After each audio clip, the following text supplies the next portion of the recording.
जी online वाले हजरात का मैंने अपलोड नहीं किया था कल, वो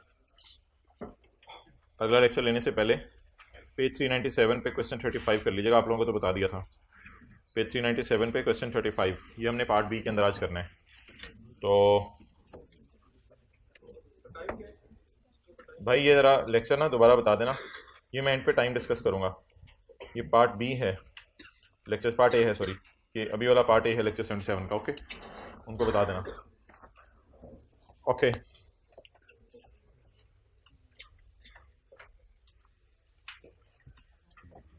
चैप्टर 20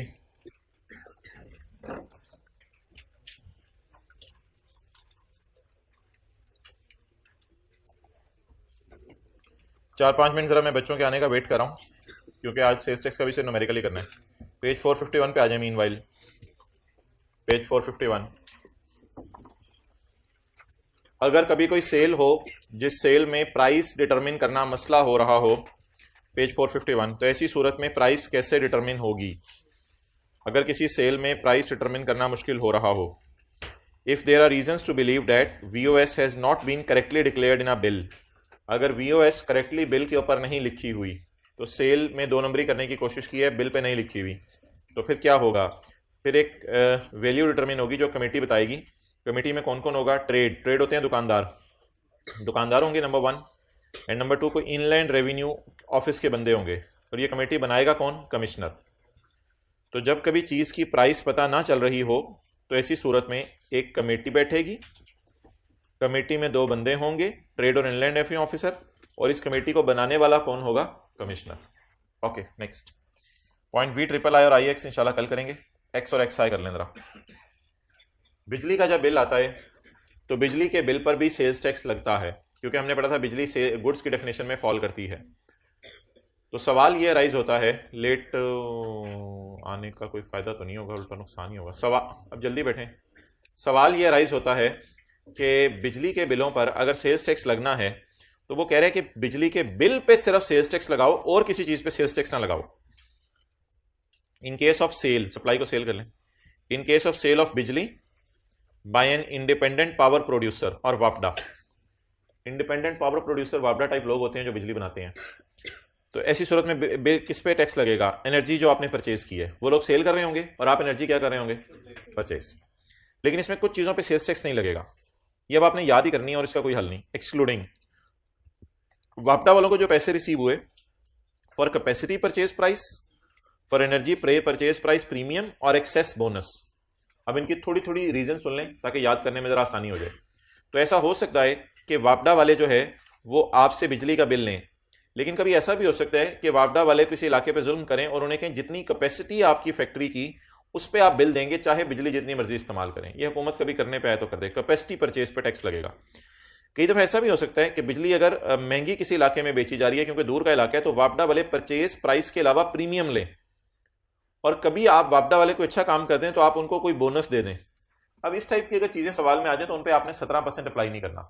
सिर्फ किस पे 17% अप्लाई करना है? जो आपने एनर्जी परचेज की है, जो आपने इलेक्ट्रिसिटी परचेज की है। अब एक मिसाल मैं आपकी देता हूं इसकी। मिसाल के तौर पर पेपर में आपको कह दिया आपने एनर्जी परचेज की है 300 की, और आपने वापडा को बोनस दिया 10 रुपए का, तो व्हाट इज वीओएस? 300। नोट कर लें। जो 3 चीजें एक्सक्लूड करनी है उनके नाम बता दें। बोनस, परचेज प्राइस प्रीमियम और कैपेसिटी परचेज प्राइस। ये कुछ 3 नाम है, आपको याद करने पड़ेंगे।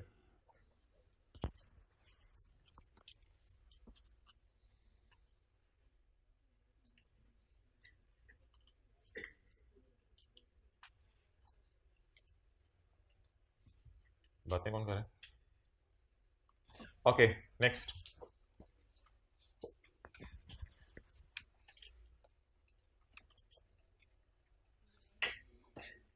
ये कौन बोला? एक सेकंड, कौन बोला था? किस रो से आवाज आई है?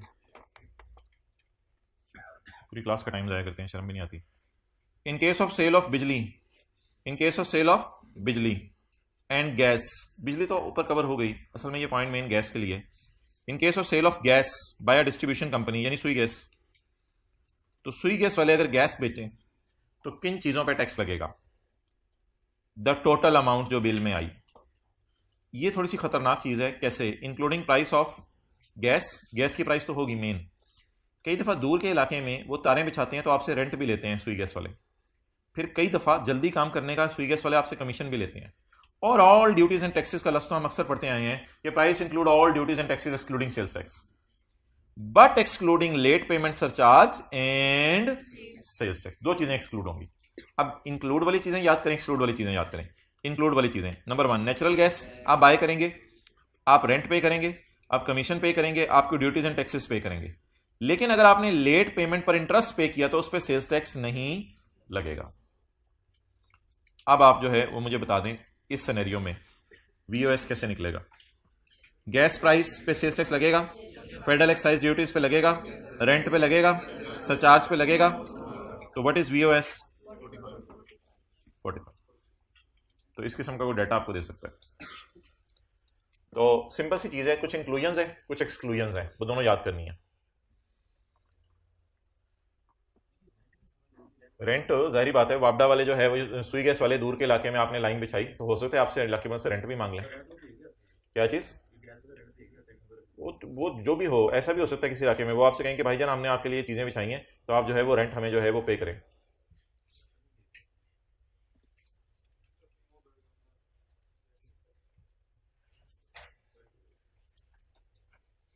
Okay next. अब क्या क्या चीजें आएंगी? Natural gas, rent, commission, all duties and taxes but excluding late payment charge and sales tax. अच्छा, कई दफा किसी इलाके में नई नई फैक्ट्रीज बनती हैं तो हुकूमत उनको सब्सिडी देती है। सब्सिडी मींस मुफ्त में गैस देती है, तो ऐसी सूरत में उस पर भी टैक्स नहीं लगेगा। It is clarified that VOS does not include subsidy provided by federal और provincial government to electricity consumers. जो लोग बिजली इस्तेमाल कर रहे हैं, अगर हुकूमत कोई मुफ्त बिजली दे दे या कुछ ऐसी चीज दे दे तो उस पर टैक्स नहीं लगेगा। तो लिखें, हुकूमत कोई सब्सिडी दे दे तो उस पर टैक्स नहीं लगेगा, वो माफ होगी। भैया आ जाओ, पहली रो में आपने आना है तो जहां बैठते हो, जो जहां बैठते हो वहां बैठा करें, आओ। ओके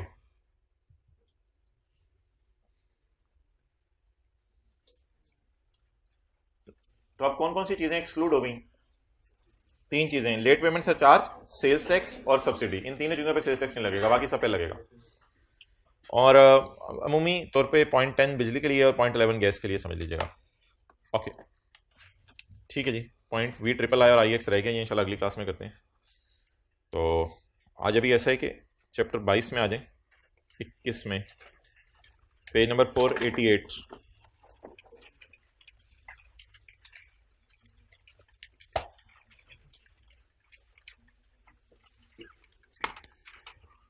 तो आज ऐसा करते हैं कि ये न्यूमेरिकल अभी कर लेते हैं, इसको आपने घर में आधे घंटे में जाके दोबारा कर लेना है। और बाकी जो आपने 2 घंटे टेक्स्ट को दिए हैं डेली के, उसमें से आपने 1.5 घंटा या सवा घंटा मुझे दे देना है, जो हम एक्स्ट्रा क्लास के अंदर जो है वो पढ़ लेंगे। ओके, ताकि आपके 2 घंटे से ज़्यादा आज का लोड ना हो। पेज 488। 2 घंटे देते हैं ना डेली आप घर में हर सब्जेक्ट को, ये तो मिनिमम है।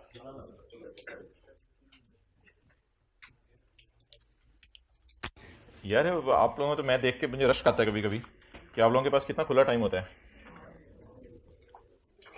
कल इत्तफाकन बच्चे घर में नहीं थे तो मैं तो अब बैठा, तो 4 बजे से बैठा तो रात 12 बजे तक कंफर्टेबली लुट मचा दी। हाँ, ये तो लेटेस्ट टाइम का सोल्यूशन बना था टेक्स्ट का, और उससे पिछले के भी 1-2 सवाल रहते थे। तो बस अब आप ये कह रहे होंगे हम तो 3 घंटे में पेपर करते हैं, तो आपने क्यों इतनी देर लगाई? आप लोगों ने 3 घंटे में 50 करने होते हैं, और टीचर ने जो सोल्यूशन बनाना होता है उसमें 100/100 लेने होते हैं। सोल्यूशन तो सही बनाना होता है ना सारे का। तो बाकी आई कैप ने कुछ सोल्यूशन में फटे फटे भी डाले होते हैं, उन पर भी सर खपाना होता है। फिर आई कैप को बताना पड़ता है ये आपने क्यों किया ऐसा, पिछले टर्म में तो आपने ऐसा किया था। तो वो भी फटे होते हैं, उनको देखना पड़ता है। तो मैं तो हैरान हो गया कि यार कितना खुला टाइम होता है आप लोगों के पास, 8 घंटे तो कंफर्टेबली बंदा निकाल सकता है डेली। ओके, ये अपनी जवानी का जमाना याद आ गया, आप लोगों के तो मजे ही मजे हैं। अच्छा जी, page number 488। Mister Azhar has provided you the following details. Azhar साहब ने आपको ये डिटेल्स दी हैं रिगार्डिंग मंथ ऑफ जनवरी 2011। तो जनवरी के महीने के लिए आपको डिटेल्स दी हैं। अच्छा भाई, सेल्स टैक्स में जो डाटा है उसको अलग अलग करना होता है परचेज में और सेल में, बस ये काम करना होता है। परचेज का डाटा अलग कर लेना होता है और सेल का डाटा अलग कर लेना होता है। इसके लिए कुछ हम वर्किंग्स खोलेंगे जो मैं आपके सामने शो करूंगा। वर्किंग नंबर 1 में हम लगाएंगे परचेज पे 17%। तो दूसरे सफे से आप शुरू कर दें। इनपुट टैक्स परचेजेस पे 17 लगाएंगे, लेकिन परचेज के लिए याद रखिएगा जो भी सवाल में परचेज हुई ना तो इस पे हम 7-7-17% लगाते रहेंगे, परचेज पे हम 7-7-17% लगाते रहेंगे ताकि क्या निकलता रहे, इनपुट। अच्छा जी, इसके लिए आप जो है वो 7 लाइनें छोड़ दें, 7-8 लाइनें काफी हैं। वर्किंग नंबर 2 नहीं, वर्किंग नंबर 2 आउटपुट नहीं। आपने ना पिछली क्लास में व्हाइट बोर्ड वाला सवाल घर में जाके किया है और ना जाके क्वेश्चन 1 दिया वो किया है। अगर आपने वो किया होता तो आप ऐसी बोंगी सब बोंगों के सॉरी ऐसा अच्छे बच्चों के सामने ना मारते। इनपुट को करना होता है अपोर्शनमेंट, इनपुट को अपोर्शन करना है। अब सेल आपकी जो है वो 3 किस्म की होगी, सेल आपकी 3 किस्म की होगी। एक आपकी टैक्सेबल होगी, एक आपकी जीरो रेट होगी और एक आपकी एग्जेम्प्ट सेल होगी।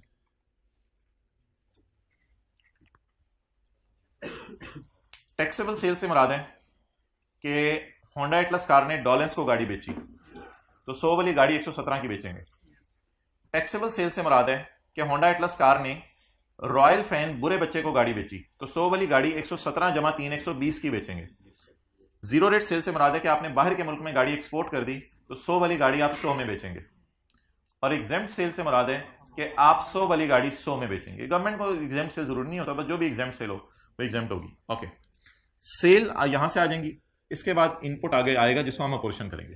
लेकिन इसके आगे एक और लाइन भी आज आपने छोड़नी है और इसके लिए ये लाइनें काफी हो गई, एक टोटल के लाइन छोड़ देंगे तो वर्किंग 2 5-6 लाइनों पे आ जाया करेगी। That is enough. कभी कभी सवाल में टैक्सेबल सेल काफी ज्यादा दी होती हैं तो इसलिए हम इसको वर्किंग 3 में ले जाया करेंगे ताकि ये फिगर जरा तसल्ली से निकल आए। अगर जीरो रेट सेल ज्यादा दी हुई है तो भी वर्किंग 4 कर लें, कोई मसला नहीं। तो वर्किंग 3 में हम टैक्सेबल सेल कैलकुलेट करेंगे और ये तो आखिरी वर्किंग है इसलिए इसके लिए मुझे लाइनें बताने की जरूरत नहीं है, जितनी मर्जी लाइनें, इसके लिए पूरा रजिस्टर छोड़ दें एंड तक। Okay, next taxable sale. इसमें आ जाएगी होंडा ने जो चीजें जो गाड़ियां बेची हैं अच्छे बच्चों को, डॉलेंस वगैरह को, सेल टू रजिस्टर्ड। और अगर होंडा ने गाड़ियां बेची हैं बुरे बच्चों को तो सेल टू अनरजिस्टर्ड आ जाएगा। इसके अलावा वो कोई सेल वगैरह अगर आ गई सवाल में तो उस सेल को मैं अदर सेल करके इधर ही डाल दिया करूंगा, अदर सेल करके। चलेंगे नोट कर लें। सेल टू रजिस्टर्ड में कितनी लाइनें छोड़ी हैं आपके ख्याल से मैंने? 4 5-6 तो मुझे लग रही हैं। 1 2 3 4 5 6। चलें,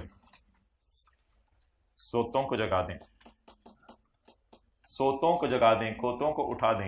ये आपकी क्लास के लिए बात नहीं कर रहा मैं, पहली बात आपकी क्लास के लिए की है। चलें जी, सोतों को जगा दें। ओके गाय, बड़ी हिम्मत करनी पड़ती है छुट्टी के लिए, ये मेरे याद से लोगों का काम नहीं है। इसके लिए स्पेशल अंदर से ना अपने फ्यूचर से खेलने का पहले जज्बा पैदा करना पड़ता है, फिर बंदा छुट्टी करता है। ये आप लोग नहीं, कम से कम हमारे बस का काम तो नहीं है ये तो बहुत हाई लेवल के लोग होते हैं ये। अच्छा जी, अब सवाल में हम पहले बूथा ऊपर करेंगे, ये सबसे बेसिक रिक्वायरमेंट है हर सवाल की। पता नहीं अलाइनमेंट ही होती है, मैं कुछ और कर रहा होता हूँ, आप कुछ और कर रहे होते हैं। सवाल में सबसे पहले हम सेल को देखेंगे और सेल को पकड़ के यहां डाल देंगे जहां जहां की सेल हुई, या इधर डालेंगे सेल को, इधर की बजाय वर्किंग में ले जाएंगे, या इधर डाल देंगे सेल को, या इधर डाल देंगे सेल को। तो सेल का रेट उठाएंगे सवाल में सबसे पहले। Local taxable sale to registered persons. Local, local का मतलब है एक्सपोर्ट सेल नहीं है। आपको मैंने बताया था जीरो रेट सेल आमतौर पे कौन सी सेल होती है? Export cell. ये लोकल सेल है, local. Local taxable, local exempt या लोकल टैक्सेबल? Local taxable. बस इससे ज्यादा सदस्य चीजें हैं, जैसे आप समझ लें सेल और अदर इनकम अलग अलग होती थी, उनको हम डालते थे, रेंट रिपेयर को टाइलमेंट से उठा के डालते, उस तरह की चीजें हैं। बस जो जहां की चीजें वहां इस फॉर्मेट में डाल दें। लोकल टैक्सेबल सेल टू, अब बता दें टैक्सेबल सेल है या एग्जेम्प्ट? टैक्सेबल। अगला सवाल, रजिस्टर्ड है अनरजिस्टर्ड? तो यहां डलेगी लोकल टैक्सेबल सेल्स टू। अच्छा, इसमें एक बंदा ना एडवांस दे गया है, 27,50,000 की टोटल सेल है, इसमें एक बंदा 30,000 पे एडवांस दे गया कि यार ये पैसे पकड़ लो, गाड़ी फिर अगले महीने भी मैं आपसे ले लूंगा, कोई मसला नहीं, पैसे एडवांस पकड़ लो। एडवांस दे गया कोई बंदा पैसे, तो लिखें गुड्स आर नॉट डिलीवर्ड। 30,000 को अंडरलाइन करके गुड्स आर नॉट डिलीवर्ड, चीजें डिलीवर नहीं हुई। क्यों? एडवांस का मतलब क्या होता है? पैसे पकड़ लो।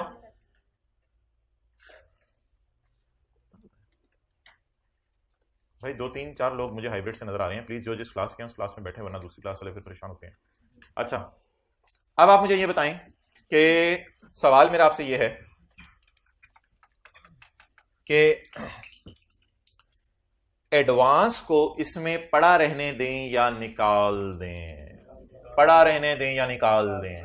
क्या पैसे एडवांस को अगर इसमें पड़ा रहने दिया तो मतलब इसका पता क्या होगा कि पैसे आ गए, सेल बुक कर लो।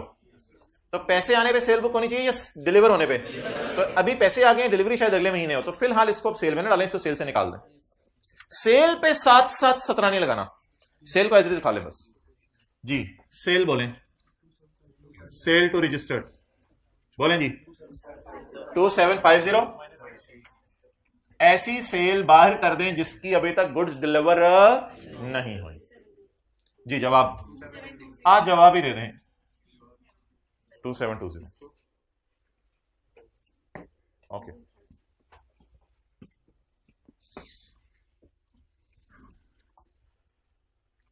आज छुट्टी करने वाले ने इनकम टैक्स के एतबार से भी फ्यूचर से अपने खेला है और सेल्स टैक्स के एतबार से भी अपने फ्यूचर से खेला है, और टैक्स का फ्यूचर है ही ये। उधर रखिए, और कुछ नहीं खेलने को मिलता आपको, कोई क्रिकेट खेल रहे हैं, हॉकी खेले, फ्यूचर से खेल रहे हैं बस। Next, local taxable sale, local taxable sale to taxable या एग्जेम्प्ट सेल, यानी लाख वाली चीज लाख में बेचती है या 1,17,000 में, 1,17,000 में, लेकिन taxable to local taxable sale to unregistered.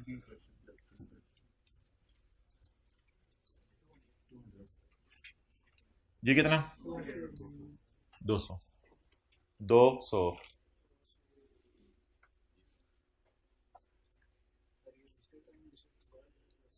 अब ये मुझे पता था इसने सवाल पूछना है, ये लफ्ज़ लिखा हुआ है इसको दोबारा नीचे लिखना। हाँ इसमें कुछ तफसील आ सकती है, इसलिए इसकी हेडिंग अलग से बनाना जरूरी थी बबलू। चलें जी, सेल ऑफ ठंडी क्रीम, सेल ऑफ ठंडी cream an item of third schedule. कहते हैं मैं बता देता हूं ये थर्ड शेड्यूल की चीज है, यानी उन 20 चीजों के अंदर से है, जो 20 चीजें एक दफा एक बच्चे ने आके क्लास में पढ़ी थी और सबने सुनी थी, ये उन 20 चीजों में है। इसकी रिटेल प्राइस 15 लाख है, लेकिन हमने वैसे 12 लाख की सेल की है, तो 12 लाख के आगे लिखें डिस्काउंटेड प्राइस। सेल इसकी रिटेल प्राइस 15 लाख है, लेकिन हमने 12 लाख की सेल की है।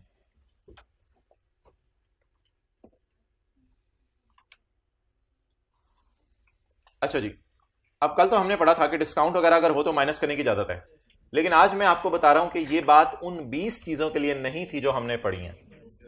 द रीजन इज कि ये जो 20 चीजें हैं ना, ठंडी आइसक्रीम वगैरह या टिश्यू पेपर वगैरह, इन चीजों की यह खासियत है, जो हजरात करीब बैठे हुए हैं उनको R.P नजर आ रहा है लिखा हुआ, R.P रिटेल प्राइस 149.57।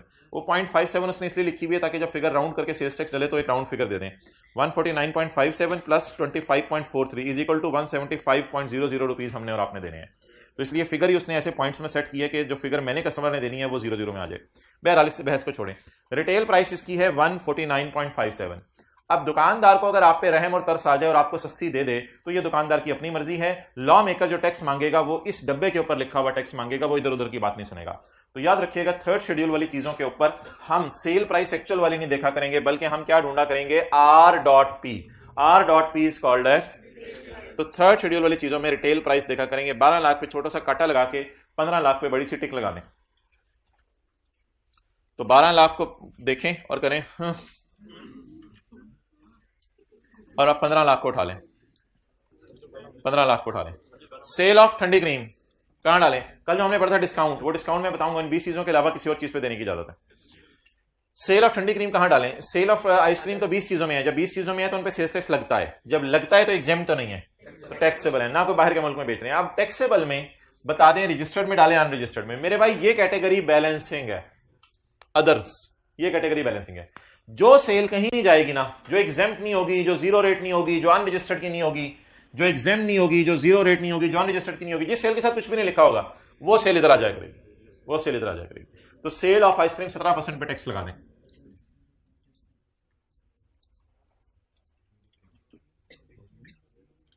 जी बोले 1500।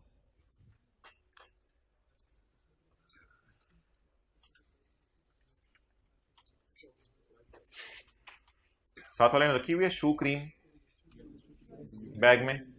दूसरी क्लास से पहले जो है वो जरा जूते जूते सेट करके आना होगा ना। Okay next. यार अजीब बात है ना, क्या goods taken for private use. आपने क्लास पढ़ी थी परसों की सप्लाई की डेफिनेशन। जब हमने पढ़ी थी तो सप्लाई की डेफिनेशन में हमने पढ़ा था goods taken to private use या गुड्स टेकन फॉर बिजनेस और नॉन बिजनेस यूज। तो ये कौन सी सेल है? टैक्सेबल सेल है। बस इस पे टैक्स आपको देना पड़ेगा 17।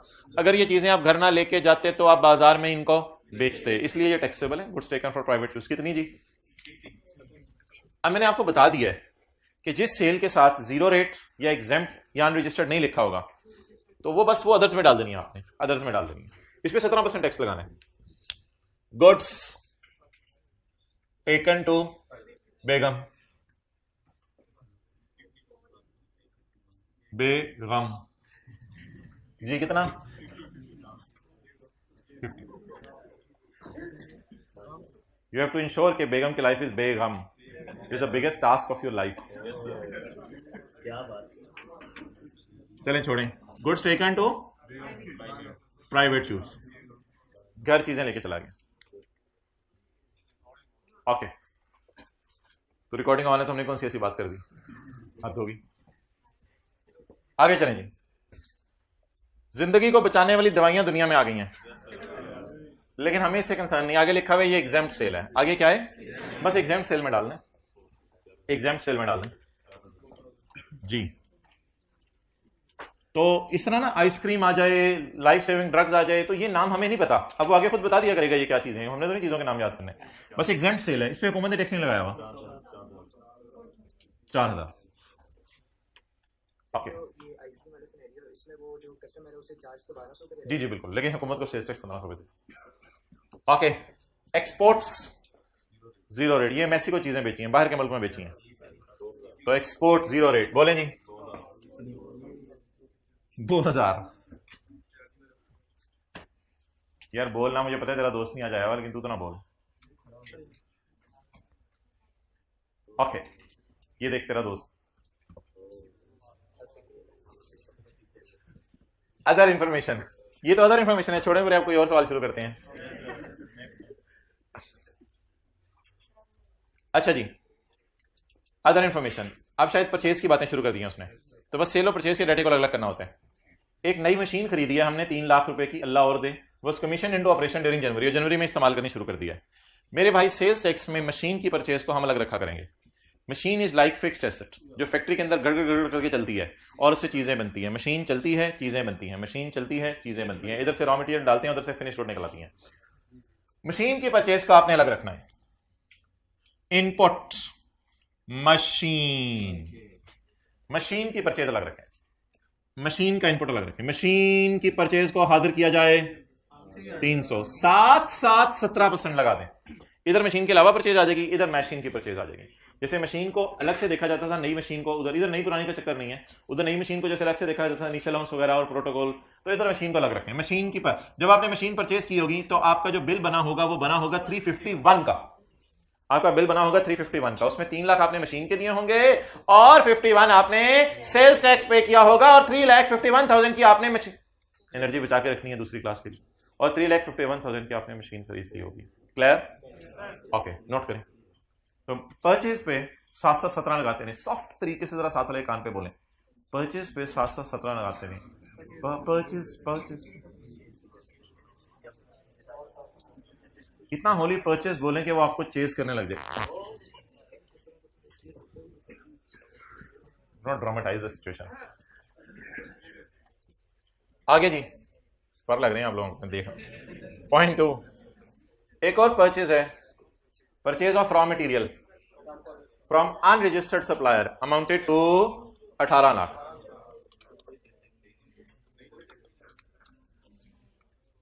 एक दिन आप लोग जब तैयार होकर आए थे तो हमने पढ़ा था, भाई अब चुप प्लीज, कमेंट बाजी चुप, हाथ रखना होता है। अच्छा परचेज रजिस्टर्ड लोगों से भी हो सकती है और अनरजिस्टर्ड लोगों से भी हो सकती है। तो जाहिर बात है अगर आप चीजें खरीदने किसी अच्छे बंदे से जाएं, रजिस्टर्ड बंदे से, तो आप 100 रुपए की बजाय 117 शायद खुशी से देने को तैयार होंगे, लेकिन जब आप परचेज करने जाएं किसी अनरजिस्टर्ड से, तो आप मेरे ख्याल से 17 रुपए देने को और तैयार नहीं होंगे, आप 100 रुपए की चीज खरीद के आ जाएंगे। इसलिए हमने कहा था अगर अनरजिस्टर्ड बंदे से परचेज करें तो उसे इग्नोर करना है। ये कोई नहीं, ये जब पेपर करीब आते हैं ना होना शुरू हो जाता है बच्चों को, रिलैक्स रहो, कोई नहीं। ये हाइब्रिड वाला अजीब अजीब सी आवाजें आ रही हैं क्लास से, तो ये बच्चे को पता नहीं क्या हो रहा है। परचेज अनरजिस्टर्ड, परचेज किससे? अनरजिस्टर्ड से। Purchase of raw material unregistered से ऑफ रुपीज 1800, लेकिन इसे डैश डाल के इग्नोर कर दो। Purchase of raw material unregistered person से।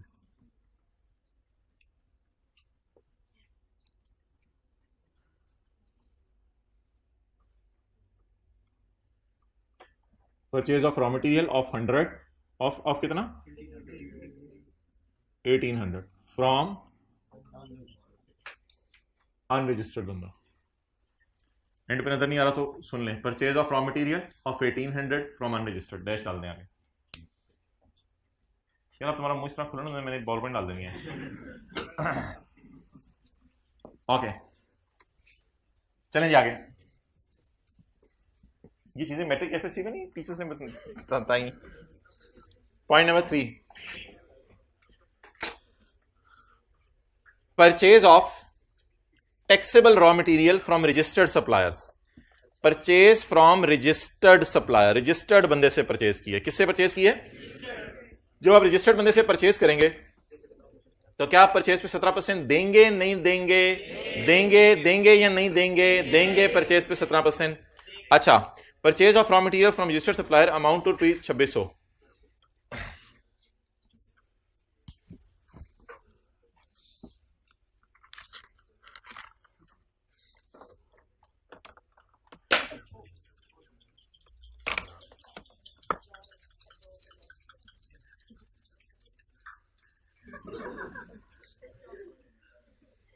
Please please please please, purchases में एक फेक इनवॉइस पड़ी हुई है, जाली परचेज पड़ी हुई है। क्या परचेज में जाली परचेज पड़ी होनी चाहिए या जेन्युइन परचेज पड़ी होनी चाहिए? जाली जेन्युइन, जाली जेन्युइन, जेन्युइन परचेज पड़ी। परचेज में जाली परचेज, असल में लोग कोशिश ये करते हैं कि परचेज में जाली परचेज डाल दें और परचेज में जाली परचेज डालकर परचेजेस अपनी बढ़ाएं, ताकि परचेजेस जब फेस पे माइनस हो तो टैक्स की बचत हो।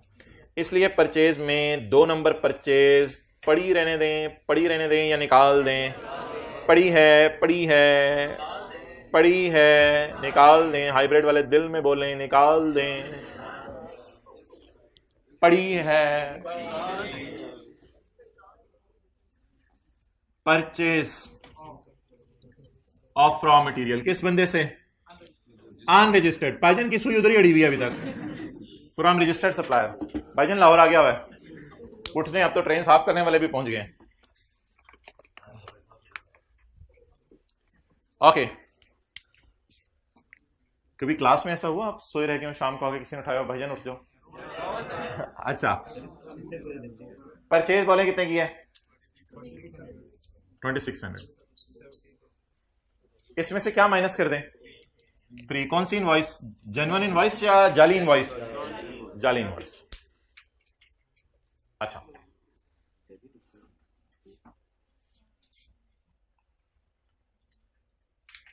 क्या देख रहे हो गौर से? ये तो 2600 - 3 लिखना है। Purchase of raw material registered supply लिखो।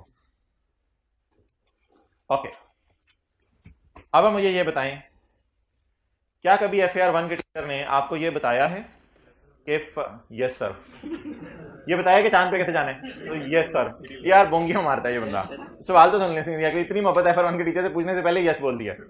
अच्छा, क्या आपको कभी FAR 1 के टीचर ने बताया है कि हमारा ईयर एंड दिसंबर है और हम फरवरी में परचेज रिकॉर्ड करना भूल गए थे, तो दिसंबर में 31 दिसंबर को एंट्री डाल के परचेज रिकॉर्ड कर दें और रेक्टिफाइंग एंट्री कर दें, कोई हर्ज नहीं है? क्या ये बताया है? क्या अकाउंटिंग की क्लास में भूली हुई परचेज ईयर एंड पर रिकॉर्ड की जाती है? क्या अकाउंटिंग की क्लास में भूली हुई परचेज रिकॉर्ड की जाती है? जाती है। ओके, अब मेरा सवाल आपसे ये है कि सेल्स टैक्स वाले इसमें थोड़े से कंजूस मक्खी फ्लाई चूस हैं। सेल्स टैक्स वाले क्या कहते हैं? सेल्स टैक्स वाले कहते हैं कि सुबह का भूला हुआ अगर शाम को घर आ जाए तो उसको आने दो, लेकिन अगर सुबह का भूला हुआ अगले दिन सुबह आए तो उसे को बेटा तुम बाहर ही रहो। सेल्स टैक्स वाले कुछ इस तरह का कहते हैं। सेल्स टैक्स वाले कहते हैं अगर तुम्हें भूली हुई परचेज 6 महीने के अंदर याद आ जाए तो रिकॉर्ड कर लो,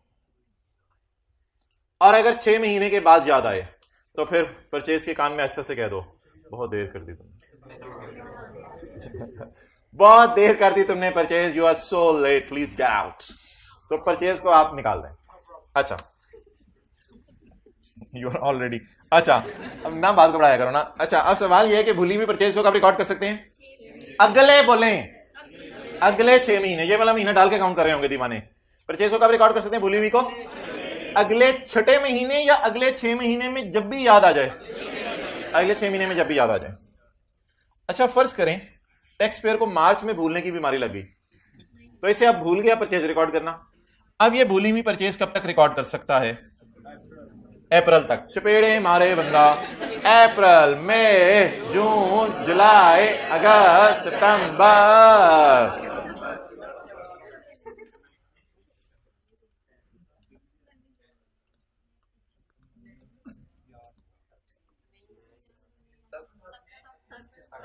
मई वाले हाथ खड़ा करें, तक वाले हाथ खड़ा करें, एक्चलेंट, तक।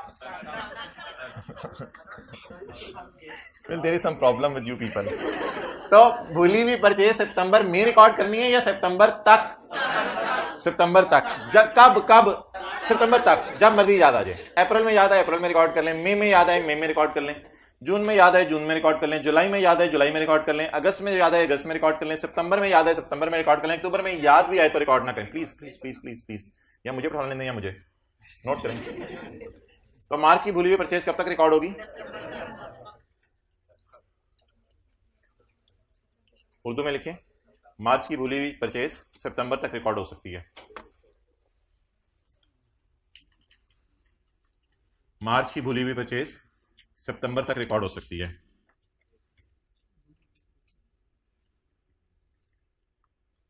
यानी प्लीज प्लीज प्लीज, बस it's enough for today at least. यानी अगले 6 महीने में कभी भी जरूर लिखिएगा, यानी अगले 6 महीने में कभी भी। इस कॉन्सेप्ट को काफी ज्यादा है वो।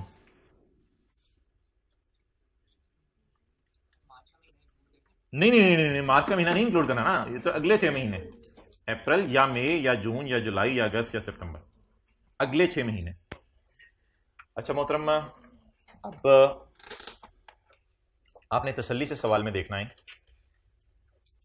हमारा महीना बताएं यार। अगर जनवरी 11 में दिसंबर 2010 की परचेज घुसने की कोशिश करे, जनवरी के महीने में, जनवरी 2011 के महीने में अगर दिसंबर की परचेज आने की कोशिश करे तो पेपर में आने दीजिएगा, कोई मसला नहीं। हमारा कोई ईयर एंड का हिसाब नहीं होता इधर कि पिछले ईयर की ये परचेज है, हमारे ईयर एंड का हिसाब नहीं होता, हम हर महीने अलग अलग चलते हैं।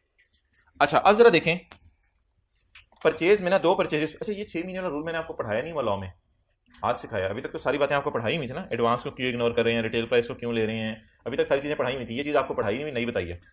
अच्छा लॉ से भी किसी दिन पढ़ लेंगे। तो अब मुझे बताएं जी, मैं खड़ा किस महीने में हूं?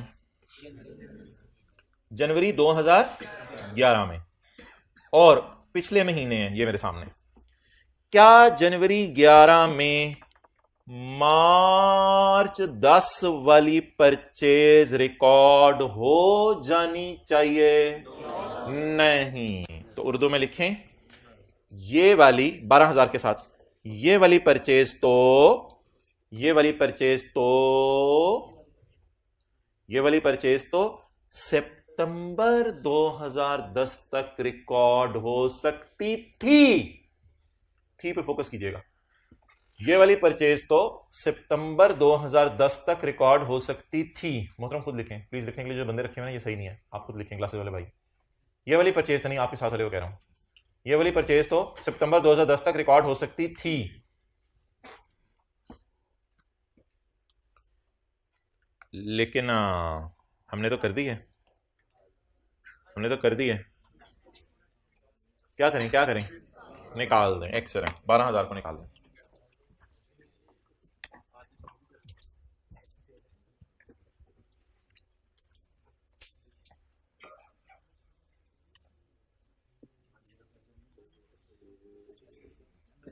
मेरे ख्याल से जनवरी 2011 में ना, अगर मार्च 2010 की, यानी जनवरी 11 में हम खड़े और मार्च 2010 की बाबा जी के जमाने की परचेज आने की कोशिश करें और फिर इंक्लूड भी कर दे हमारा अकाउंटेंट, तो क्या इंक्लूड हुआ रहने दें या निकाल दें? निकाल दें। आपने दो चीजों को निकाल दिया है। तीसरी चीज की हल्की हल्की आवाज आ रही है, मैं भी पढ़ी हूं, हल्की हल्की आवाज आ रही है, मैं भी पढ़ी हूं। हमने कहा तू कौन? मैंने कहा मैं बताती हूं मैं कौन। मैं ये जो सितंबर गुजरे ना, ये बड़े प्यार से, ये जो गुजरे ना सितंबर, ये अभी हम जनवरी 11 में खड़े हैं ना, ये जो सितंबर अभी गुजरे, सितंबर 10 सितंबर, ये जो सितंबर, ये इसकी परचेज हूं मैं। ओ तू पढ़ी रहने दे, निकाल दे। क्या सितंबर 2010 वाली परचेज जनवरी 11 में रिकॉर्ड हो सकती है? लिखें, ये तो लिखाएं, तो बदे रखे ना गाना से, ये तो मार्च 11 तक रिकॉर्ड हो सकती थी, ये तो मार्च 11 तक रिकॉर्ड हो सकती है, ये तो मार्च 11 तक रिकॉर्ड हो सकती है। शुक्र है जनवरी 11 में याद आ गई। ये तो 14,000 के साथ लिख रहे हैं ना, ये तो मार्च 11 तक रिकॉर्ड हो सकती है। शुक्र है जनवरी 11 में याद आ गई, बस ठीक है, शुगर है नहीं शुक्र है। ये तो मार्च 11 तक रिकॉर्ड हो सकती है, शुक्र है जनवरी 11 में याद आ गई। अब तो पड़ी हुई है, क्या करें? पड़े रहने दें, कोई मसला नहीं। द रीजन इज कि सितंबर का भूला हुआ अगर जनवरी में आ जाए तो इसको भूला नहीं कहते, क्योंकि 3-4 महीने अभी गुजरे हैं। खैर है, अभी एक अटेम्प्ट भी नहीं पूरी हुई। अच्छा, तो इसलिए इसको मेरे ख्याल से तो पढ़ा रहने दें। अगर आपने और कुछ करना है तो कर दें, लेकिन मैं तो इसको पढ़ा रहने दे रहा हूं। कीप एंजॉइंग द लाइफ, जहां पढ़े हो पढ़ा रहे। मल्टीप्लाइड बाय परचेज पे साथ साथ कितने % लगाएं? जी जवाब।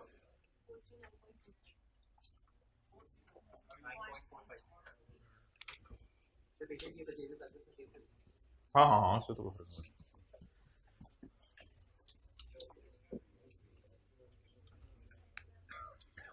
चलें जी, पॉइंट 4 में आ जाएं और ढूंढें सेल रिटर्न और परचेज रिटर्न।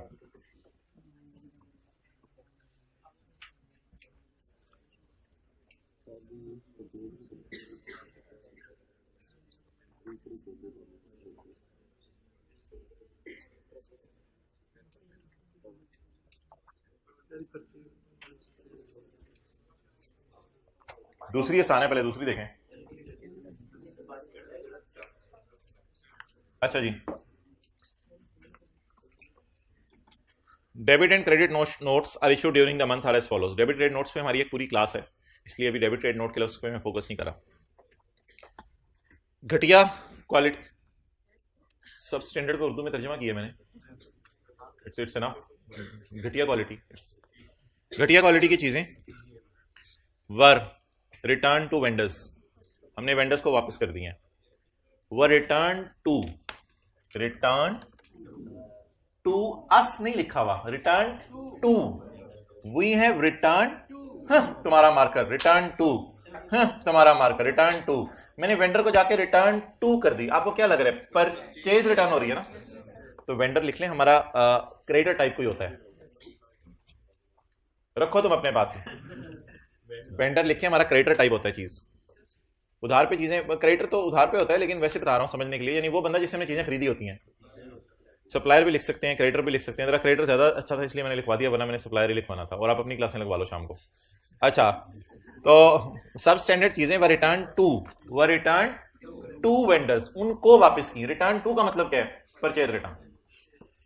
आगे, अच्छा, अपनी चीजों के लिए इसने एक घटिया का लफ्ज़ यूज नहीं किया। गुड्स, लोगों को हमारी चीजें पसंद नहीं आई। Goods were return by different customers, were return by customers. तो आगे क्या लिखा होना चाहिए? टू अस।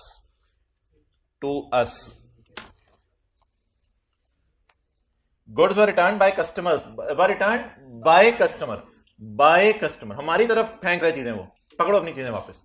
ये कौन सी रिटर्न होगी? वैसे कस्टमर को होती क्या है? सेल। तो कस्टमर फिर वापस कर दे तो ये भी आपको वैसे पता होगा, कस्टमर डेटा टाइप बंदा होता है, तो कस्टमर को सेल होती है, और जब वो चीजें वापस करे डेट इज सेल रिटर्न। तो सेल रिटर्न को सेल में डाल दें, परचेज रिटर्न को परचेज में डाल दें। अब मसला ये आएगा कि कहां डालें। तो यार वो परचेजेस को आप रजिस्टर्ड ही समझिएगा, कोई मसला नहीं। परचेजेस को रजिस्टर्ड ही समझिएगा और सेल को भी रजिस्टर्ड ही समझिएगा, कुछ नहीं लिखा हुआ तो बस ठीक है, नेगेटिव साइन के साथ। साइलेंट है तो रजिस्टर्ड है सब कुछ, जैसे प्रोविडेंट फंड में होता था, साइलेंट है तो रिकग्नाइज्ड है। तो सेल को सेल में डाल दें, परचेज को परचेज में डाल दें, लेकिन नेगेटिव साइन के साथ। सब standard sale goods were return to vendors, हमने वापस किए, परचेज रिटर्न रिकॉर्ड करवाएंगे। लेस परचेज रिटर्न, जी भाई 7-7-17% लगाएं।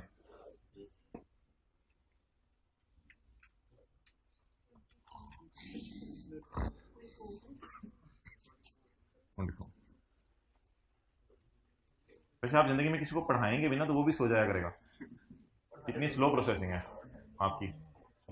आगे चलें जी, परचेज को परचेज रिटर्न में से माइनस कर दिया, परचेज रिटर्न को परचेज में से, और सेल रिटर्न को सेल में से। बड़ी बात बताई सर आपने, इस तरह ही सोचते। सेल रिटर्न, घर में क्योंकि लाइट गई हुई है, मुझे पता था पहले, इस तरह की बातें ना किया करेंगे, अगले का दिल दुखे। सेल रिटर्न 43,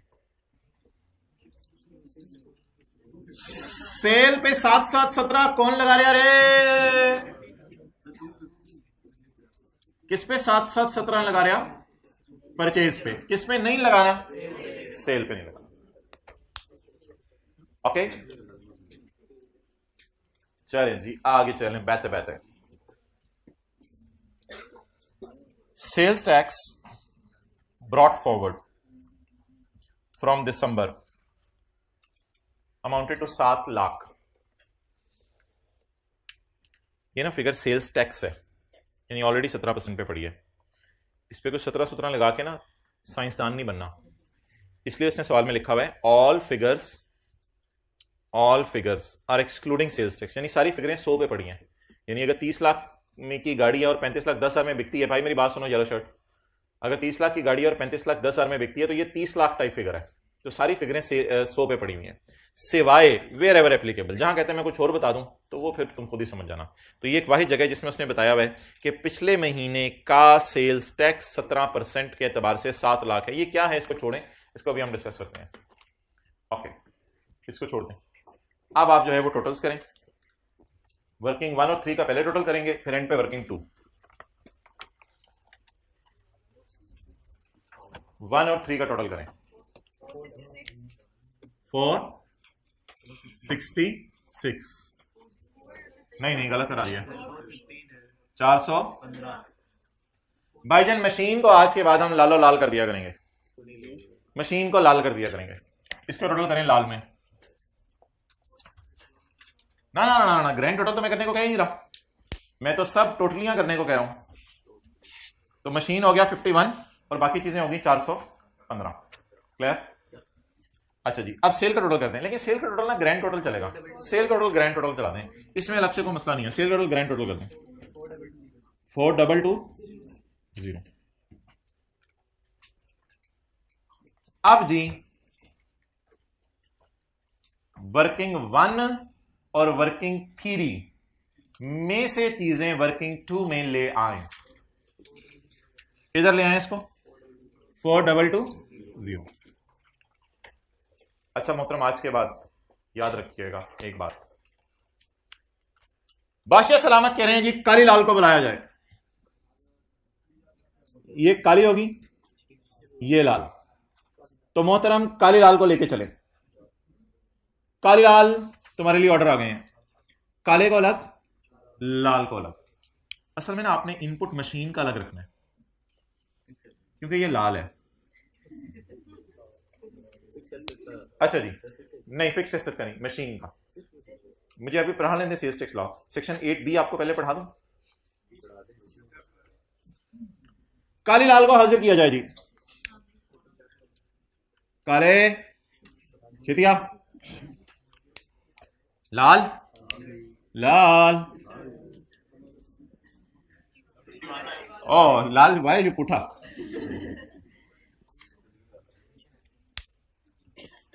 चलिए अब काले और लाल के छोटे छोटे कर देंगे हम। अब काले के भी छोटे छोटे करेंगे और लाल के भी छोटे छोटे करेंगे। छोटे छोटे करने से पहले इसका टोटल कर ले, टोटल 10 220। पहले किसके छोटे पसंद करेंगे आप? काले के छोटे कर दें या लाल के छोटे कर दें? काले के छोटे कर दें। काले को बुलाया जाए, ये कोई बंदा नहीं है, ये ख्याली बुलाओ एक। काले को बुलाया जाए, काले के छोटे छोटे कर दें। क्या मुझे बताएं, रॉ मटेरियल तीनों सेल में इस्तेमाल हुआ होगा, जरूरी सी बात है, और मशीन गड़गड़ चली होगी तीनों सेल के लिए। काले को बुलाया जाए जी, 415 डिवाइड बाई ये मल्टीप्लाइड बाई ये 171, 415 डिवाइडेड बाई ये मल्टीप्लाइड बाई 2000। अब रीप्ले का बटन दबा दें कैलकुलेटर पे।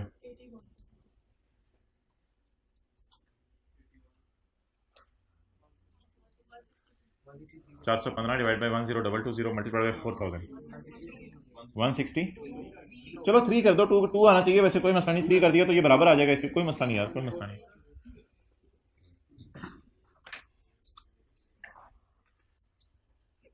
काले के चौड़े चौड़े कर दिए, अब किसके चौड़े चौड़े करने हैं? लाल। लाल को बुलाया जाए और उसको इति पीती कर दिया जाए।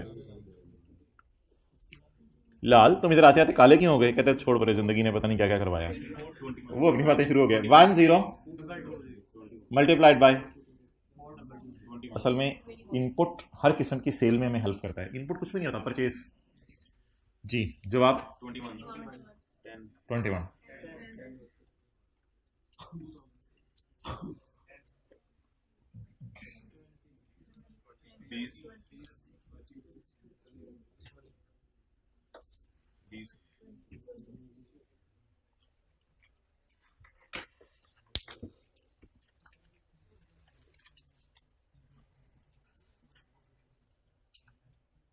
You are not supposed to hold his shoulder. Let his shoulder relax. Okay. Now,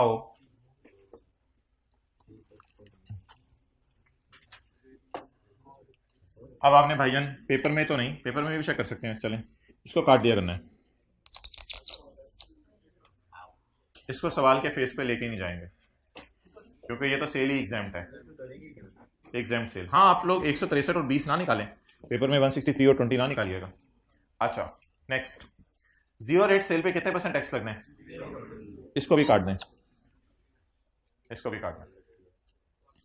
ये जो हुकूमत आपसे बड़ी खुश होगी कि आपने इतने टायर और इतना मशीन का पोर्शन मेसी वाली गाड़ी जो एक्सपोर्ट किया उसमें लगाया, एक्सपोर्ट जो गाड़ी की उसमें लगाया, तो ये हुकूमत आपको रिफंड दे देगी। इसको आपने ना यहां से चिन्ह से शुरू करना है, न्यूमेरिकल एग्जैक्ट यहां से शुरू करना है। ये न्यूमेरिकल का फेस हो रहा है, रिफंडेबल, हुकूमत से वापस मांग लें ऑन 0 रेट सेल, हुकूमत से 0 रेट सेल का रिफंड मांग लें जी। 81 + 10 91।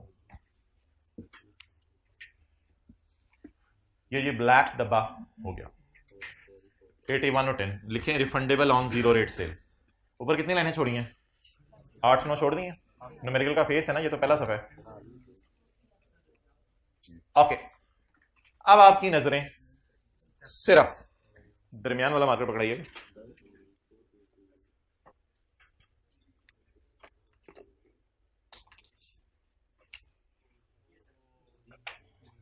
आज मैं नीले से काला लिख के दिखाऊंगा आपको। शुक्रिया। अच्छा, अब आपकी नजरें सिर्फ नीले डब्बे के अंदर होनी चाहिए।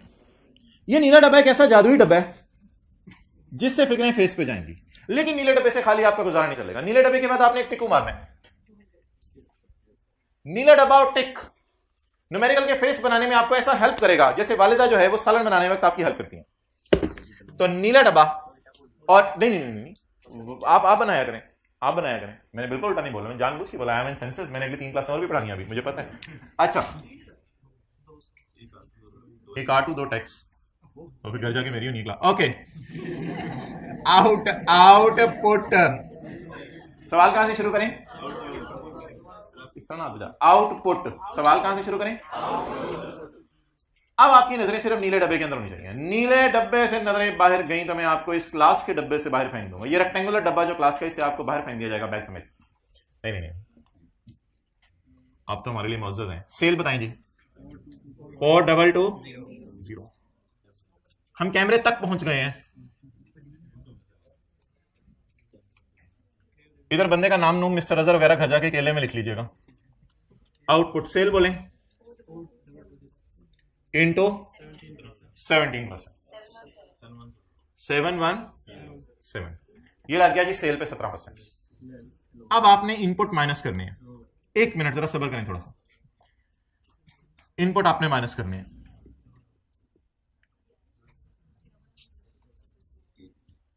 एक आपने जो इनपुट माइनस करना है वो है ये 171 वाला, ये आपने माइनस करना है इसी सेल का इनपुट। और एक आपने माइनस करना है मशीन वाला। ये दो इनपुट आपने माइनस करनी है। लेकिन आपने प्यार से आवाज देनी है 171 को, भाईजान आप जरा अंदर तशरीफ लाइएगा। मशीन का इनपुट सारा माइनस करने देगा लॉ मेकर, कोई रिस्ट्रिक्शन नहीं है इस पर। 171 को आपने अंदर बुलाना है, अंदर तशरीफ ले आए। इसका नाम रखना है एक्चुअल। एक्चुअल एक्चुअल कितने जी? 171। थोड़ी देर में आपको 171 से रोने की आवाजें आने लगेगी। 171 कहेगा कि पिछले महीने मेरा एक भाई था, उसको आपने माइनस नहीं किया था, मेरे ब्रो को बुलाओ। Sales tax brought forward from पिछला महीना अमाउंटेड टू 7 लाख। क्रेडिट का लफ्ज़ उसने इसलिए लिखा है कि ये जो परचेज है माइनस टाइप चीज है, तो ये बेनिफिट टाइप चीज होती है, तो ये फेस पे माइनस होने इसलिए इसने क्रेडिट का लफ्ज़ लिखा है। क्रेडिट का लफ्ज़ को छोड़े। Sales tax brought forward from पिछला महीना, पिछले महीने का सेल्स टैक्स जो माइनस नहीं हो सका वो कितना है? ये पिछले महीने का इनपुट आपने प्लस कर देना है यहां आके, प्लस 700। अब आपका इनपुट बन गया 871। इस 871 को, इसमें दो चीजें हैं, इस महीने का इनपुट भी है और पिछले महीने का इनपुट भी है। इसे आपने कंपेयर किया करने 90% ऑफ 717 से। अब जब आपने लगाया 90% ऑफ 717 तो जवाब क्या आया? आप माइनस करना कितना, ज्यादा नोट ना करें, आप माइनस करना कितना चाह रहे थे? 871। लेकिन लोअर कौन सा है? तो माइनस हुआ कितना? माइनस करना कितना चाह रहे थे? इसको कैरी फॉरवर्ड कर ले। करना चाह रहे थे 871, किया 645। ये 226 फरवरी के न्यूमेरिकल में माइनस, नोट नहीं करना साथ साथ, ये 226 फरवरी के न्यूमेरिकल में माइनस होगा। बल्कि जब फरवरी का न्यूमेरिकल आपको पेपर में आएगा तो उसमें लिखा होगा sales tax brought forward from January amounted to 226,000। इस तरह की लाइन लिखी होगी। तो ये इस महीने माइनस नहीं हो सका तो कोई मसला नहीं, कब माइनस हो जाएगा? अगले महीने। ओके, बताएं जी। 70, 51। डब्बे से बाहर भी कोई जिंदगी है, इसे कहते हैं टिक। डब्बे से बाहर की जिंदगी में आए और टिक को पकड़े और 200 को पकड़े। 200। क्या हमने कोई सेल बुरे लोगों को की है? 3% ऑफ अनरजिस्टर्ड की sale, 3% of 200 is equal to 6। जब 51 को 6 में जमा करेंगे तो कुछ भी नहीं, सवाल खत्म हो जाएगा। 57 इज पेएबल टू। चलें जी, नोट कर लें, करें जी।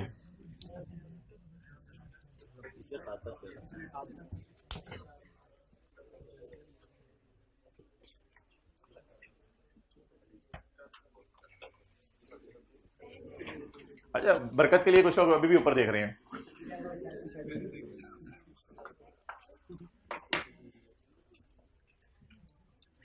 इस साथ वाले को आपने रखा नहीं हुआ फेस बनाने के लिए न्यूमेरिकल का, बनवाएं इससे।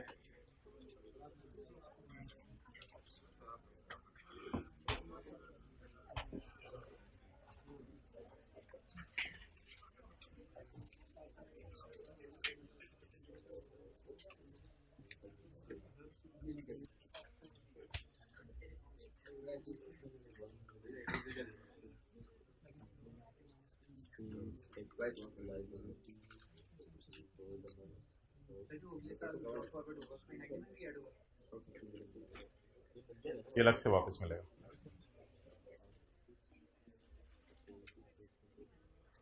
कितने लोगों ने कर लिया है? हाथ खड़ा करें, करें बाकी जरा जल्दी।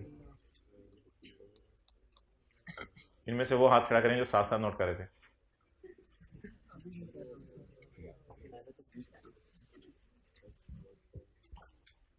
ओके, तूने ज्यादा फीस दी हुई है, तेरी बात मांगो, रुपये मांगो। प्यारे बच्चे, अच्छे बच्चे, इधर देखो, टीचर को क्यों रोकते हो? Mister Azhar, sales tax liability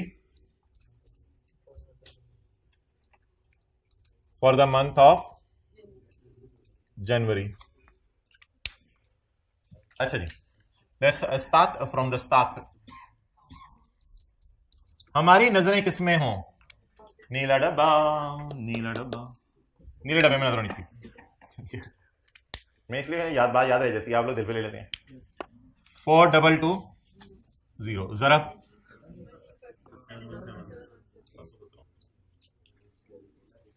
क्योंकि अभी आप टेस्ट देके बाहर निकल रहे होंगे ना, तो ऐसे कोई बोला करेगा, ओ यार मैं काले को ले आया था, लाल को नहीं चलाना भूल गया था। आई कैप से निकल के बाहर नहीं गएंगे इंशाल्लाह।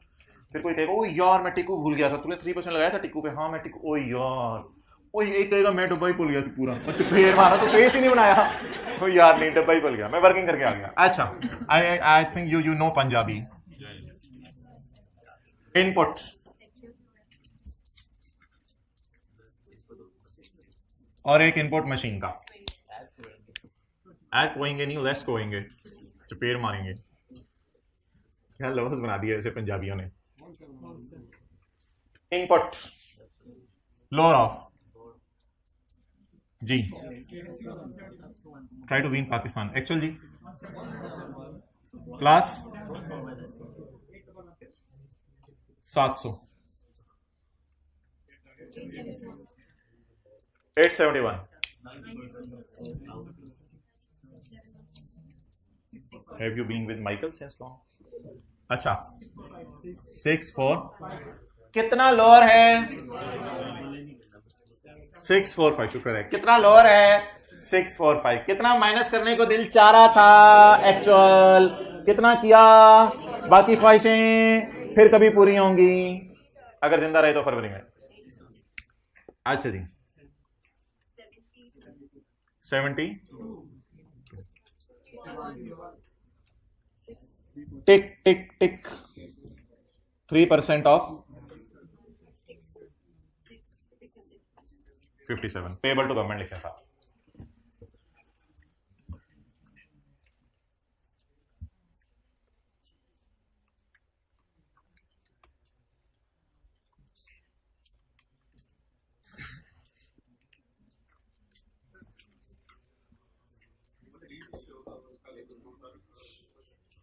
क्या चीज? इस तरह न्यूमेरिकल नहीं आएगा। अच्छा मोहतरम, क्लास आपकी इंशाल्लाह बड़ा क्लियरली सुन लें, 3:15 पे या 20 पे शुरू हो जाएगी। सरासिफ की एमएफए क्लास से स्टूडेंट्स आएंगे, बीच में हम असर की ब्रेक लेंगे। 3:15 या 20 पे क्लास शुरू हो जाएगी और 1.25 घंटा हमें न्यूमेरिकल में लगेगा, यानी इंशाल्लाह 5 बजे तक आपको फ्री कर दिया जाएगा असर की ब्रेक डाल के। दूसरी बात, जिन हजरात की कोई मजबूरी है या दूसरे कॉलेज में या इस कॉलेज में कोई क्लास है, वो क्लास के बाद मेरे से मिल लें। 2-3 लोग कल मिले हैं, उनको मैंने अलाउ कर दिया है। कोई कद कवर मिल जाएंगे उनको अलाउ कर देंगे। बाकी फीमेल स्टूडेंट्स उसी हाइब्रिड रूम में जाएंगी जहाँ उनकी R1 की क्लास होती है, और बॉयज़ उसी हाइब्रिड रूम में जाएंगे जहाँ R1 की क्लास होती है। और ग्राउंड फ्लोर के ऊपर ये क्लास होगी, और जिस किसी का कोई मसला है क्लास के बाद आके शेयर करे, उसका कोई हल निकालते हैं। 3:20 पे इंशाल्लाह मैक्सिमम क्लास शुरू हो जाएगी। यार अब हम लोग यानी यूट्यूब पे जाएं, हमारा आप पे एक लेवल है यार यूट्यूब पे, तो हर एरा नथु वगैरह पहुंचा होता है यूट्यूब पे। अब एक पूर्वकार इंसान हो आपने क्यों यूट्यूब पे जाना? ओके अच्छा जी, नाउ इट्स ओवर, ये खत्म हो गया। हम 10 मिनट में उस सवाल को शुरू कर लेते हैं, पढ़ लेते हैं हल्का फुल्का, जिस सवाल को हमने अगली क्लास में करना है, ताकि बच्चे और बड़े फिक्रमंद हो जाएं। अच्छा आपको कुछ थोड़ा सा टाइम मिल जाएगा 2:15 तक, आधा घंटा बीच में, आधे घंटे में ना ये न्यूमेरिकल कर लीजिएगा, ताकि जब आप वो दूसरा वाला न्यूमेरिकल करें बिजनेस वाला, उसके बाद घर जाके टेक्स्ट के एतबार से आप रिलैक्स हों। शुक्रिया। चैप्टर नंबर 18 निकालें साथ वाले की बुक में। आज हम कामयाबी की तरफ रवा दवाएं, पेज नंबर 397 पर बिजनेसमैन ने अपना नाम ही कामयाब रख लिया है। उसने कहा कामयाबी आए ना आए मैं इसके कदम तो चूमूं। अब्बास, वो जो पुप्पो का बेटा था हमारी, रेजिडेंट इंडिविजुअल, माशाल्लाह पाकिस्तानी है। ये पेज इंशाल्लाह कल तक आपको मिल जाएगा किताब में। 397 इज एंगेज, इसकी मंगनी हो गई है in the business of many, sorry इसका कारोबार है कंज्यूमर गुड्स बेचने का। इसका नेम अपना है और स्टाइल किसी और का है, Kamyab enterprise. Following info has been extracted from the case record for the year ended 30 June 2025।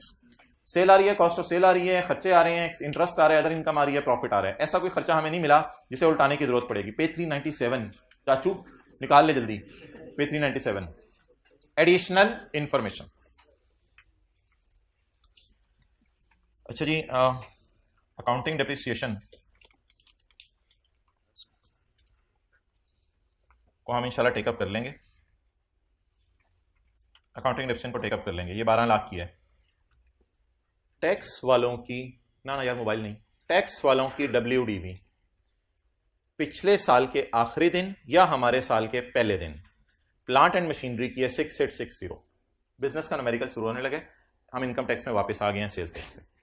मुझे ये बताएं, क्या बिजनेसेस में पिछले साल के एंड पे अच्छे खासे प्लांट पड़े होते होंगे? क्या कॉलेज में पिछले साल के एंड पे अच्छे खासे एसी पड़े होंगे, अच्छी खासी कुर्सियां पड़ी होंगी? तो क्या बिजनेस के पास अच्छा खासा प्लांट पड़ा होगा पिछले साल के एंड पे? ये उस प्लांट की कॉस्ट आ रही है या WDV आ रही है? क्या मैं इन दोनों बातों को हाईलाइट करके लिख सकता हूं ओपनिंग टैक्स WDV? हाँ, इस डब्बे के ऊपर मैंने हेडिंग दे दी ओपनिंग टैक्स WDV। आप बता दें मुझे डेप्रिसिएशन का रेट किस पर लगाना है? WDV पर। डेप्रिसिएशन का रेट किस पर लगाना है? WDV पर। क्लियर? कॉस्ट पे तो नहीं लगाना होता ना, WDV पे लगाना होता है। इसके बाद मुहतरम कंप्यूटर है हमारे कुछ। क्या पिछले साल के एंड पे बिजनेस के पास कोई कंप्यूटर वगैरह पड़े होंगे? पिछले साल के एंड पे पड़े होंगे? आगे चलें। क्या पिछले साल के एंड पे हमारे पास कोई मोटर व्हीकल वगैरह पड़ी होंगी? अभी अगली लाइन को छोड़ें, 80% वाली बात। क्या पिछले साल के एंड पे हमारे पास कोई मोटर व्हीकल्स पड़ी होंगी? तो पिछले साल के एंड पे हमारे पास क्या क्या पड़ा हुआ था? यार ये इसी चलाओ ना। पिछले साल के एंड पे हमारे साथ क्या क्या पड़ा हुआ था? जल्दी बताएं। प्लांट पड़ा हुआ था, पिछले साल के एंड पे हमारे पास कंप्यूटर पड़ा हुआ था, और पिछले साल के एंड पे हमारे पास मोटर व्हीकल पड़ी हुई थी। हमने एक न्यू कंप्यूटर बाय कर लिया, मैंने ग्रीन मार्कर दोबारा पकड़ लिया है। हमने एक न्यू कंप्यूटर बाय किया है फॉर 1.5 लाख। डन। और हमने एक मोटर व्हीकल जो हमने खरीदी थी वो हमने क्या कर दिया? बेच दिया। तो ठीक है, इंशाल्लाह स्काई ब्लू वाली लाइन को अगली क्लास में देख लेंगे। तो प्लांट के अंदर ना कोई एडिशन है ना डिस्पोजल। येलो लाइन एक ही दफा नजर आ रही है ना आपको? कंप्यूटर के अंदर एडिशन है बस, और मोटर व्हीकल में डिस्पोजल है सिर्फ। ठीक है, तो अब 3 वर्किंग्स कर लेते हैं, उनमें से 2 अभी कर लेते हैं, तीसरी अगली क्लास में कर लेंगे। पहला सफा फेस के लिए छोड़ दें, दूसरा सफा वर्किंग 1 के लिए छोड़ दें, इनकम फ्रॉम बिजनेस, तीसरे सफे से शुरू कर दें, वर्किंग 2।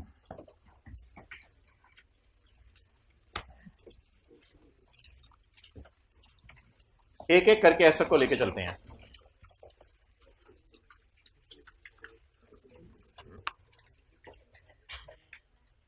क्या आपको अकाउंटिंग के टीचर ने बताया हुआ है कि डेप्रिसिएशन ऐसे निकलती है? On opening assets, on addition, on disposal. लेकिन मेरे ख्याल से तो प्लांट में सिर्फ एडिशन और डिस्पोजल्स है ही नहीं, तो सिर्फ क्या लिख लूं? On opening assets WDV। Opening assets की WDV पे रेट लगा देते हैं, शुरू करें जी। ओपनिंग एसेट्स की WDV 6860। मुझे बताएं, ये जो प्लांट ओपनिंग में पड़े हुए हैं क्या पूरा साल हमारे इस्तेमाल हुए होंगे या बिक गए हैं? कोई नहीं, बिकने की डिटेल नहीं थी भी, अल्लाह का शुक्र है। तो कितना सा इस्तेमाल हुए हैं? पूरा साल। तो बस इनको डेप्रिशिएट करते हैं हमारे साल। कॉस्ट पे रेट लगाऊं WDV पे? WDV पे टैक्स वाले WDV मेथड यूज करते हैं। कितने %? एडिशंस पे तो रेट नहीं लगाना, नहीं, इनटू 10। चलें जी, वर्किंग 2 हमारी अल्लाह का शुक्र है इस सवाल की मुकम्मल हुई। चलो हाथ ही निकल गया, दुम रह गई। चलें, बातें भी होगी। वर्किंग 3 अब शुरू करते हैं। अब बता दें जी क्या हेडिंग दूं? कंप्यूटर। टैक्स वालों की डेप्रिसिएशन कंप्यूटर के ऊपर। कंप्यूटर अमोर्टाइज नहीं होता, कंप्यूटर हार्डवेयर है, कंप्यूटर टच होता है, टचेबल है। अमोर्टाइजेशन सुबह सुबह बुलवाते हैं, दोपहर को भी बुलवाएंगे। टैक्स वालों की डेप्रिसिएशन कंप्यूटर के ऊपर। लेकिन ये छोटी छोटी चीजें आपको याद रह जानी है कि सर एक दिन आपने 1.25 घंटे के लिए अलग से बुलाया था, फिर कभी आप बूढ़े हो जाएंगे, मैं मीनार पाकिस्तान पे हम मिलेंगे आपस में, मिसाल के तौर पे मुलाकात हो जाए, तो आप याद करेंगे देखें हमने 1.25 घंटा 1.5 घंटा आपके लिए निकाला था। तो यही छोटी छोटी बातें याद रह जाती हैं। और क्या है टैक्स डेप्रिसिएशन कंप्यूटर की। हाँ वैसे जब आप बूढ़े होंगे तो अच्छा ऑन ऑफ चले बात बढ़ गई। ऑन ओपनिंग SSWDB इनके ऊपर अलग लगाएं मेरे ख्याल से, एडिशन के ऊपर अलग ना लगा दें, एडिशन भी हो रही है ना इसमें। अच्छा वैसे बताएं पिछले साल के एंड पे हमारे पास कितने कंप्यूटर पड़े हैं? 8 लाख के। ये 8 लाख क्या है? कंप्यूटर की बीवी, पिछले साल के एंड वाली और हमारे साल के शुरू वाली 8 लाख। इस तरह की बातें हम करते करते हंसते खेलते क्लास खत्म कर देंगे। 8 लाख नहीं, ये कमेंट बाजी प्लीज प्लीज खुदा के लिए, it's height of anything. Building के लिए 10, कंप्यूटर के लिए 30, बाकी सब के लिए। तो कंप्यूटर पे एडेप्शन का रेट बोलें भाईजान। ये वो कंप्यूटर हैं जो पिछले साल वाले हैं, मट्टी पड़ी हुई है जिसपे निशान पड़ गए हैं, जिसपे स्टूडेंट्स ने अपने साइन कर दिए हैं, कीबोर्ड जो है बटन निकले पड़े हैं, ये वो वाले कंप्यूटर हैं। अब हमने, आप लोग बातें कर लें फिर हम शुरू कर दें क्लास। अब हमने लश पश नया कंप्यूटर खरीदा जाके, a new computer untouched. Unboxing करते हैं ना लोग, पता नहीं उसकी भी वीडियो लगा रहे होते हैं, ये विले लोग हैं। अनबॉक्सिंग करेंगे अब हम कंप्यूटर की। A new computer was purchased on यकम अप्रैल 2025, हमारा ईयर एंड 30/25 वाला है, फॉर 1.5 लाख रुपया। टेप उतारने का तरीका आज हम आपको बताएंगे, कटर पकड़ के टेप उतार रहे होते हैं। तो a new computer was purchased for 1.5 lakh रुपए। नया कंप्यूटर 1.5 लाख रुपए का हम खरीदा। उस यूट्यूब पे तो कह रहे हैं हम जाएं, हद होगी यार, छोड़ बड़े यूट्यूब। 1.5 लाख रुपए का नया कंप्यूटर हमने खरीदा। ऑन एडिशन डेप्रिसिएशन निकालनी है, हाँ जी मेरे ख्याल से ना इस पे इनिशियल अलाउंस भी निकाल लें और इस पर टैक्स वालों की कंप्यूटर पे इनिशियल अलाउंस क्यों निकलना है ये मैं आपको बताऊंगा, ये आप नहीं मुझे बताएंगे, मैं बताऊं नहीं आप अच्छा पेज नंबर है हमारी किताब में 194, निकालने की जरूरत नहीं। पेज 194 पे हमने पढ़ा था कि नया प्लांट अगर पाकिस्तान से खरीदें, नया या पुराना प्लांट बाहर के मुल्क से खरीदें या कंप्यूटर खरीदें, इस पर इनिशियल अलाउंस लगेगा। इसलिए याद रखिएगा कंप्यूटर पे भी इनिशियल अलाउंस लगता है। अच्छा पुराने जो कंप्यूटर हैं फटीचर किस्म के, उनकी डेप्रिसिएशन निकाल लिया? निकालूं? निकाल लिया। अब नए कंप्यूटर की बात करता हूं। नया कंप्यूटर मेरा कितने का है? इसका 60 लाख से कोई ताल्लुक नहीं है, ये पुराने फटीचर कंप्यूटर है, ये मेरा नया कंप्यूटर है 1.5 लाख में। इनिशियल अलाउंस निकालें जी। नहीं, बिल्डिंग के लिए 10, कंप्यूटर के लिए 30, बाकी सबके लिए 15, तो डेप्रिसिएशन के रेट है। इनिशियल अलाउंस का रेट जरा जाके देखिएगा 25% है। हाँ जी ओके। अब मुझे बता दें जो मैं डेप्रिसिएशन निकालूं वो कॉस्ट पे निकालूं या इनिशियल अलाउंस माइनस करके? और देखें मैं ओपनिंग पे भी निकाल ली, अल्लाह का शुक्र है, एडिशन पे लग निकाल ली डेप्रिसिएशन। 150 माइनस बिल्डिंग के लिए 10, कंप्यूटर के लिए 30, सबको इकट्ठा ही जमा कर दें, कोई मसला नहीं।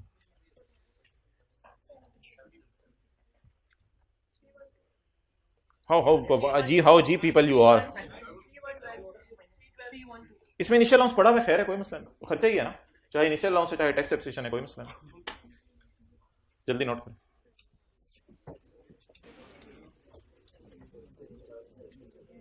जल्दी नोट जी। क्या मतलब? मैं तो नहीं कहा क्लास खत्म हुई है, नहीं मैंने तो नहीं कहा क्लास खत्म हुई है, अभी नहीं जाना, अभी तो क्लास शुरू हुई है। अच्छा किस किसने नहीं आना दूसरी क्लास में? जरा हाथ खड़ा कर दें, आप जरा आना मेरे पास। और किसने नहीं आना? ठीक है गुड। भाई कोई रूम किसी वजह से 1 मिनट भर गया तो परेशान नहीं होना, आप लोगों ने उधर ही मैनेज करेंगे। बस जिस क्लास में इनवाइट किया उसी में आना है। इधर किसने नहीं आना? भाई छुट्टी है बाकियों को, किसने नहीं आना? तो 3 से 5 क्लास है। अच्छा आ जाओ ना फिर, 3 से 5 क्लास है, आपको एक और हल देता हूँ, आओ आओ आओ आओ। जिनका मसला है वो आए, ठीक, जिनको मसला है वो आए, तशरीफ लाएं, उनका हल निकालते हैं।